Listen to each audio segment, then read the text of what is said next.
Assalamualaikum warahmatullahi wabarakatuh.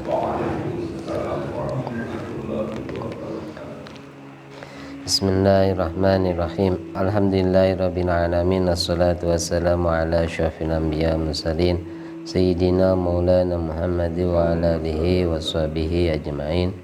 Qala musannif rahimahumullah ta'ala Imam Al-Ghazali nafa'anallahu bi ilmihi fidarin laqad babu adabi duhulil khala.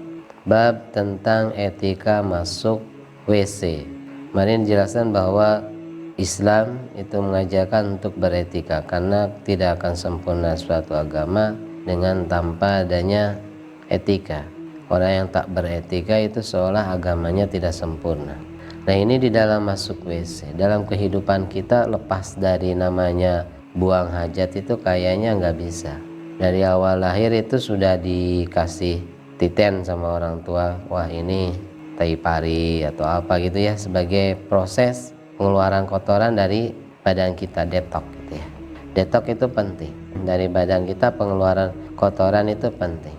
Di dunia detok itu bisa melalui buang hajat gitu ya, dari jalur belakang atau dari jalur depan, dari alat belakang alat depan, bisa juga melalui muntah, melalui keringat.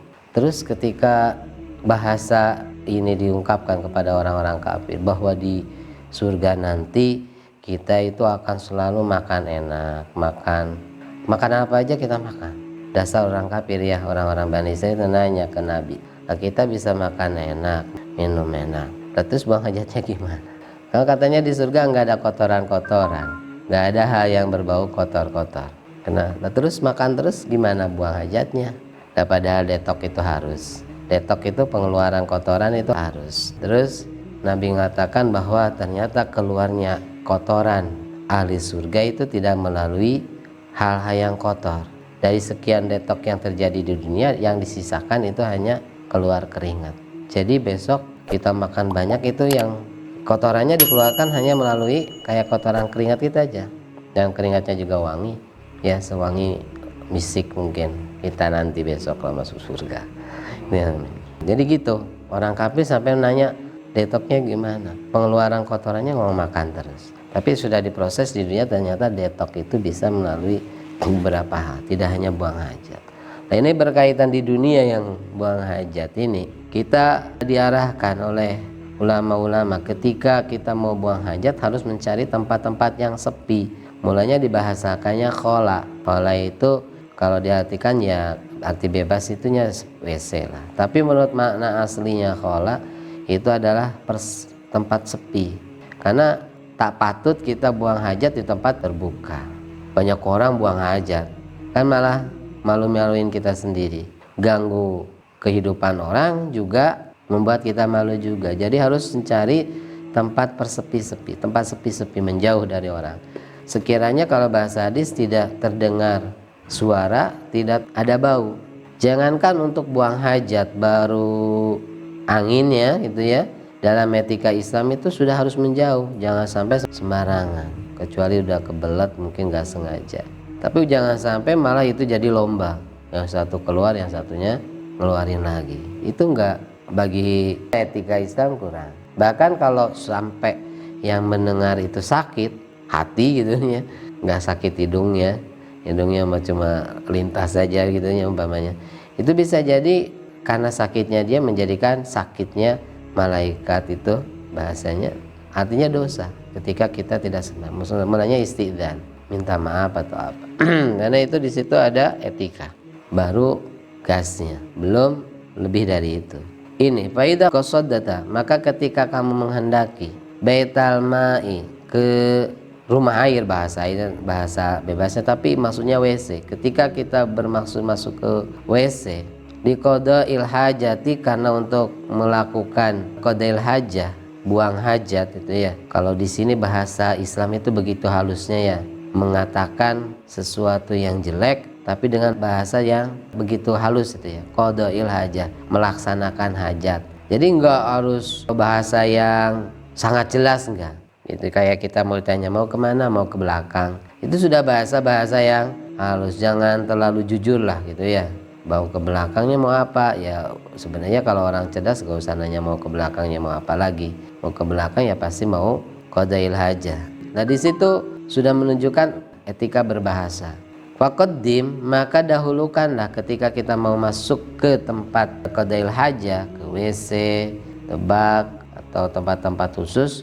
Faqaddim, maka dahulukanlah fid dukhul, di waktu masuknya, rijlaka yusra, rijlaka pada kakimu al yusra, yang kiri. Ketika kita masuk ke tempat-tempat yang jelek atau kita melakukan hal-hal yang jelek, maka dahulukan yang kiri. Jelek di sini bukan berarti jelek dosa gitu ya. Jelek artinya kurang etis lah kalau dikatakan gitu umpamanya, atau berkaitan dengan hal-hal yang kotor gitu misalnya. Itu dahulukan yang kiri, kaki kiri. Dan segala hal kalau dilakukannya oleh tangan, ya lakukan oleh tangan kiri.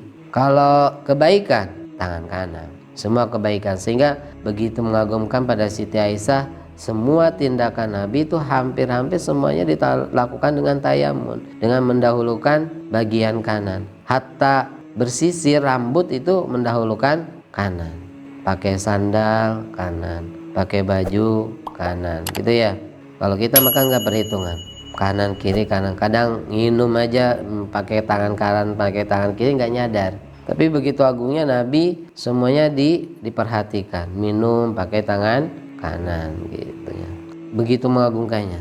Ini masuk ke tempat yang jelek ya, diantaranya Baitul Mal itu dianggapnya sesuatu yang kotor karena di situ ada setan khusus yang diamnya di WC gitu ya. Khusus penggoda di WC itu ada, sehingga biasanya orang kalau masuk di WC dijadikan lupa. Mulanya ketika kita buang hajat, maka zikirnya diganti, yang tadinya zikir lisan pakai zikir kolbi, jadi pakai hati gitu ya. Jangan pakai lisan, kalau pakai lisan malah dosa. Wiridan la ilaha illallah dibak. Itu pakai zikir hati, tetap ingat pada Allah Ta'ala, bahkan ingat nikmat-nikmatnya Allah Ta'ala. Alhamdulillah masih kena bisa mendetok itu kotoran kita gitu ya.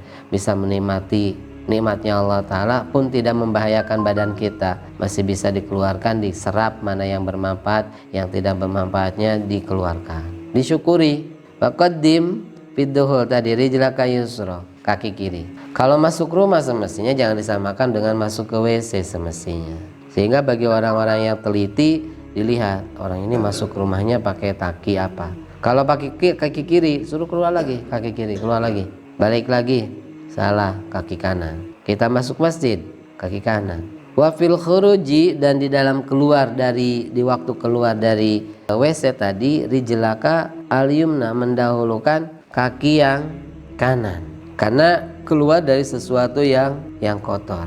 Bagi orang dulu begitu hati-hatinya ya membangun WC, bak yang untuk buang hajat itu dipisah. Kalau bangunan itu biasanya gentengnya beda di belakang gitu. Karena memang WC itu tempat yang jelek-jelek tadi. Tapi bagi orang sekarang malah kebanggaan tersendiri kalau kita punya WC di dalam kamar. Nah, padahal orang dulu begitu hati-hatinya. Tapi ya apalah daya ya, memang zaman sudah berjalan. Wala tashib syai'an, dan janganlah kamu menyertakan syai'an sesuatu alaihi ismullah, yang terdapat asma Allah di dalamnya, wa rasuluhu, dan asma Rasul. Jangan membawa sesuatu ke dalam WC, benda-benda yang di situ ada pengagungan atas syariat-syariat Islam. Hal-hal yang berkaitan dengan mengagungkan agama Islam itu jangan dibawa ke WC. Semisal ada tulisannya lafaz Allah, ada tulisannya Rasulullah, nama-nama Allah aja nggak harus Allah, bisa jadi Ar-Rahman, Ar-Rahim, banyak ya. Tuh, kalau ada kita copot di cincin, di pakaian, jimat, atau di kopiah. Bahkan bagi orang yang hati-hati, yang bergambarkan na'li Rasul saja, bukan nama Rasul kan, tapi benda-benda, bentuk-bentuk yang dinisbahkan kepada Rasul. Kalau nama Rasul jelas. Ini kan na'lu Rasul nggak ada nama Rasulnya. Sandal itu, sandal, terompah. Kopiah kan biasa ya, terompah itu. Kan ini ditaruh di topiah itu karena apa? Karena terompah Rasul, sandalnya Rasul itu melebihi di atas kepala-kepala kita. Ditaruh di kepala, di kopiah itu supaya itu mengagungkannya. Kalau bisa jangan dibawa ke WC. Kalau disengaja dengan niat istihza bisa jadi menghina Nabi. Tapi kalau lupa ya gimana biasanya. Ya mulanya kalau kopiah-kopiah seperti itu khusus dipakai untuk berkaitan dengan hal-hal yang ibadah. Mahdoh itu ya. Jadi jangan sampai meskipun buang hajat itu bisa jadi diniatkan ibadah, tapi kan secara utuhnya itu bukan ibadah gitu ya. Bisa jadikan ibadah dengan tadi tujuan menjaga kesehatan. Nah padahal di WC disunahkan pakai tutup kepala. Di WC itu sunnahnya enggak gundulan. Kalau lagi buang hajat sunnahnya pakai tutup kepala. Nggak tahu pakai apa, pakai kopiah biasa kayak gini. Tapi kalau bisa jangan sampai pakai kopiah yang bergambarkan nali Rasul, gambarkan terompahnya Rasul. Dan ulama mengatakan itu tidak beretika. Kalau orang dulu di baknya ada khusus kopiahnya ditaruh. Kalau nggak ada kopiah, cibuk ikut cibuknya. Ini ya pakai tangan mah nggak bisa. Kalau gini mah nggak bisa. Katanya sebagian ulama kalau tangan orang lain ada yang mengatakan bisa. Pakai kain bisa. Kalau nggak ada cibuk udah gak jadilah cibuk. Jadi walinya Allah Ta'ala gara-gara buang hajat pakai tutupnya pakai cibuk gitu ya. Bisa jadi melaksanakan sunnah sampai nggak ada rotan akar pun jadi itu ibaratnya. Itu asma-asma Allah. Biasanya di apalah di cincin atau apa itu dilepas. Wala tadkhul hasira ra'si, dan jangan sampai masuk ke dalam WC dengan keadaan kepala terbuka. Ini sudah ada di sini bahwa nggak boleh gundulan, kepalanya kelihatan tanpa tutup. Tapi kalau di sini cukup pakai ini juga boleh, ya ininya tapi maksudnya. Ini kenapa? Sunnah lah. Kalau bahasa fikihnya tetap sunnah. Tapi kalau melihatkan hukum-hukum agama itu berkaitan dengan hukum-hukum yang lain, berkaitan semua, sehingga ada hikmahnya. Kenapa syariat ini ditetapkan? Ya karena sunnah. Tapi kenapa disunahkan? Nah baru kenapanya. Nah diantaranya kenapa disunahkan pakai tutup kepala? Karena tadi di bak itu diantaranya ada tempat-tempat jin. Khusus ada jin yang ditaruh di bak. Dan mulanya disunahkan pakai tutup kepala supaya tidak terganggu oleh jin. Kalau bisa di bak mandi itu jangan ngingetin hutang lah. Kebanyakan hutang diinget-ingetnya di bak mandi. Diawatinya gimana? Justru di waktu itu di tempat yang semestinya orang banyak lupa, tapi zikir ke Allah Ta'ala di hati itu tetap bisa zikir. Walahafinal qadamain, ini enggak jarang, ini jarang lakukan. Saya sendiri jarang kalau yang ini. Karena biasanya naruh di bak mandi diambil lagi. Walahafinal qadamain, dan jangan sampai tidak sandalan dua kakinya. Dua kakinya nggak sandalan. Hafina qadamain kalau bahasa Sundanya jangan sampai nyeker ya. Kalau bahasa kitanya di bak mandi itu jangan sampai nyeker, tak sandalan, tidak bersandal. Sunnahnya bersandal. Mana di sini? Saya sendiri pernah pakai di bak mandi sandalan, tapi beberapa waktu sandalnya diambil lagi, dikiranya nggak sunnah. Di bak kayak sandal gitu ya, diambil lagi, naruh lagi, kadang gitu. Kalau bisa di bak mandi ditaruh kopiah khusus bak mandi dan sandal khusus untuk di bak mandi. Yang khusus tapi ya, yang misalkan jangan sampai yang licin atau apa. Ini sunnah kakinya bersandal di bak mandi. Karena alasannya kalau ini alasan ringannya supaya terjaga dari najis, itu ya alasannya. Tapi kalau sekarang kan katanya baknya sudah ada keramiknya, gampang dibersihinnya. Kalau dulu sih pakai sandal karena baknya terbuat dari bawahannya masih tanah gitu ya. Kalau pakai sandal itu agak pantas. Kalau sekarang kan bak mandinya dari keramik, jadi gak pakai sandal juga kenajisannya sudah terjaga, bisa disebor, ini bisa dibersihin dulu gitu ya. Tapi kan hukum sunnah tetap berjalan, meskipun keadaan sudah berubah tetap bisa berjalan. Kita aslu sunnah lah, asal dari kesunatan tetap kita pakai. Wakul indal dukhul, ini terus berkaitan pembahasannya. Mungkin dari berapa sunnah ini, sunnah ketika mau masuk, ketika mau keluar kakinya, terus apa yang nggak boleh dibawa, dalam keadaan pakai tutup kepala, dalam keadaan pakai sandal. Ini aja baru 5 ya. Kalau saja kita 5 aja sudah melaksanakan sunnah, berarti di bak mandi aja kita sudah melaksanakan sunnah Rasul 5 kali. Gak tahu ini bakalnya jadi berapa sampai tidur lagi. Kita dapat bangun tidur lagi, kita dapat melakukan sunnah berapa ratus kali. Tapi baru di bak mandi aja sudah ada 3, masuk pakai kaki kiri, keluar pakai kaki kanan, jangan bawa sesuatu yang mulia. 3, keempat pakai tutup kepala, kelima pakai sandal. Semoga Allah memudahkan kita untuk melakukan sunnahnya Rasulullah Sallallahu Alaihi Wasallam sebagai bukti cinta kepada beliau. Linafi wal barakah. Al-Fatihah. Bismillahirrahmanirrahim. Alhamdulillahirabbil alamin arrahmanir rahim. Iyyaka na'budu wa iyyaka nasta'in